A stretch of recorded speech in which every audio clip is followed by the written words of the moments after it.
Today I have OUKITEL WP50 and I want to show you how remove magnification to this device.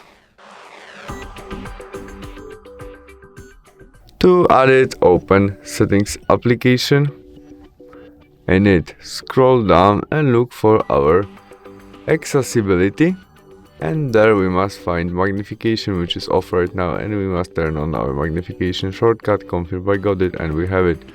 And we can change position of the type of it and swipe with it on screen. You can select place when we want it.